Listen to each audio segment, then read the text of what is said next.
नमस्कार, खेत खजाना में आपका स्वागत है। आज 19 सितंबर है, रविवार का दिन है और रविवार का दिन एक विशेष वीडियो के लिए होता है। आज के वीडियो में हम ग्वार पर बात करेंगे, थोड़ी बहुत चर्चा चना पर भी होगी। लेकिन वीडियो शुरू करने से पहले आपसे वही विनम्र निवेदन कि हमारे आने वाले हर वीडियो अब बहुत महत्वपूर्ण होने वाले हैं, ग्वार के लिए भी, चना के लिए भी, सरसों के लिए भी और दूसरी जिनसों के लिए भी, जैसे नरमा और धान भी अभी सीजन शुरू हो रहा है। तो आपसे इसलिए निवेदन है कि आप इस वीडियो को सब्सक्राइब कर लीजिए, बेल आइकन की घंटी जरूर दबा दीजिए ताकि जैसे ही हमारा वीडियो अपलोड हो सबसे पहले आपके मोबाइल पर पहुंचे। आप लाइक और शेयर बहुत करते हैं, इसके लिए आपका आभार। बात शुरू करते हैं ग्वार से। पिछले सप्ताह एक विशेष वीडियो बना करके आपके समक्ष प्रस्तुत किया गया था जिसमें हमने ग्वार पर चर्चा की थी। ग्वार की जो ताजा स्थितियां बन करके आ रही हैं, विशेष रूप से राजस्थान के ग्वार उत्पादक जिलों से, वो कोई ज्यादा सुखद नहीं है। यानी ग्वार के उत्पादन की दृष्टि से सुखद नहीं है, संतोषजनक नहीं है। किसानों को बहुत नुकसान हुआ है। पहले बिजाई बहुत कम थी और बिजाई के जो बाद जो मौसम ने जो है इसको साथ नहीं दिया ग्वार की फसल को। कहीं असमान वितरण रहा मानसून का, तो कहीं ज्यादा हो गया, कहीं कम हो गया, कहीं कहीं तो बरसात हुई ही नहीं है, जिससे फसल को जबरदस्त नुकसान हुआ है। और अंतिम दौर में जो बरसात हुई है, अब जो पिछले 3-4 दिन पहले जो बरसातें हुई है, उससे फसल को नुकसान हुआ है। कुल मिलाकर के 16 लाख हेक्टेयर के अंदर बिजाई बताई गई है राजस्थान के अंदर, और हरियाणा के अंदर करीब करीब 1.5 से 2 लाख हेक्टेयर के अंदर इसकी बिजाई बताई गई। हरियाणा की बात करें तो हरियाणा के अंदर भिवानी से लेकर के और डबवाली तक का जो इलाका है, इसमें ग्वार का उत्पादन होता है। लेकिन इन इलाकों में जो पिछले दिनों तेज बरसात हुई, ज्यादा जरूरत से ज्यादा बरसात हुई, उससे फसल को जबरदस्त नुकसान हुआ। कुल मिलाकर के राजस्थान से और हरियाणा से फसल के उत्पादन को लेकर संतोषजनक समाचार नहीं मिले। इसलिए ऐसा लगता है कि जो ग्वार का उत्पादन है वो इस बार शायद 25 लाख बोरी तक ना पहुंच पाए।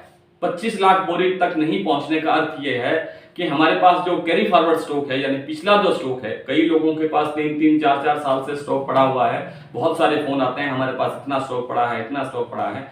लेकिन कुल मिलाकर के ऐसा लग रहा है कि 50 लाख बोरी से अधिक का स्टॉक शायद कहीं नहीं है पूरे देश में। और जो कुल फसल तैयार होती है उस हिसाब से फसल तैयार होती है 75 लाख बोरी, जबकि हमारी जरूरत है 1.25 करोड़ से लेकर के 1.5 करोड़ बोरी की।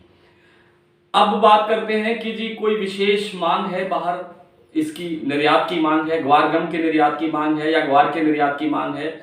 तो देखिए, पिछले 4-5 साल से ग्वार की जो फसल की जो उत्पादन है, क्रॉप है, वो निरंतर कम होती जा रही है। रकबा प्रति साल जो है वो घटता जा रहा है। रकबा घटने के कारण उत्पादन घट रहा है, और उत्पादन घटने के साथ साथ हमारा जो निर्यात है ग्वार का भी और ग्वार गम का भी, ग्वार की बात करें विशेष रूप से तो 10 से 12 हजार टन मासिक तौर पर हम निर्यात करते आ रहे थे।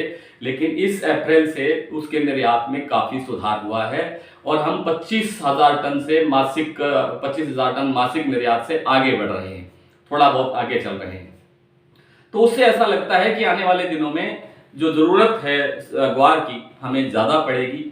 एक्स्ट्रा कोई मांग की कोई सूचना नहीं है कि अमेरिका ने कोई अतिरिक्त मांगा है या जापान ने अतिरिक्त मांगा है या जर्मनी ने मांगा है या फ्रांस ने मांगा है या चीन ने मांगा है, ऐसा कुछ नहीं है। लेकिन फसल क्रॉप जो है वो काफी कमजोर होने के कारण आने वाले समय में ग्वार के दाम बहुत अच्छी स्थिति तक पहुंच सकते हैं। ये कहना बहुत कठिन है कि जी 7,000 भाव होगा कि 10,000 भाव होगा, लेकिन जो आज भाव है उनकी तुलना में भाव की स्थिति काफी अच्छी होने वाली है। आपको इंतजार करना पड़ेगा महीने से लेकर के 2 महीने तक। इस बीच नई फसल भी आ जाएगी और नई फसल का सारा ब्यौरा भी सबके सामने होगा। 2-3 पंक्तियों में बात कर लेते हैं चना की। तो चना का जो फंडामेंटल है वो शुरू से ही बहुत मजबूत रहा है। चना की आगे बिजाई होने वाली है अक्टूबर में, और बिजाई करने के लिए भी हमारे पास चना की जो मात्रा है उतनी उपलब्धता नहीं है जितनी हमें जरूरत है। और त्योहारी मांग आगे आ रही है। त्योहारी मांग में चना और चना की दाल दोनों की खपत बढ़ने की संभावना बन रही है। लेकिन ये सब स्थितियां, अब कल से पितृपक्ष शुरू हो रहा है, कनागत जिसको कहते हैं या जिसको श्राद्ध पक्ष कहते हैं, वो शुरू हो रहा है। तो इन 15 दिनों में तो हर तरह से का जो व्यापार है, कामकाज है, उस पर विपरीत असर पड़ता है, मंदा रहता है। लेकिन इसमें चना के बाजार के अंदर कुछ सुधार होने की संभावना इसलिए है कि लोगों को अब स्टॉक करने की जरूरत पड़ेगी, व्यापारियों को अब नया माल लेने की जरूरत पड़ेगी ताकि त्योहारी सीजन की मांग को पूर्ति किया जा सके। तो एक ऐसा अनुमान है कि त्योहार आने से पहले यानी दीपावली आने से पहले पहले चना का बाजार अच्छा सुधर सकता है, अच्छी स्थिति में जा सकता है। इन्हीं शुभकामनाओं के साथ आज बस इतना ही। नमस्कार।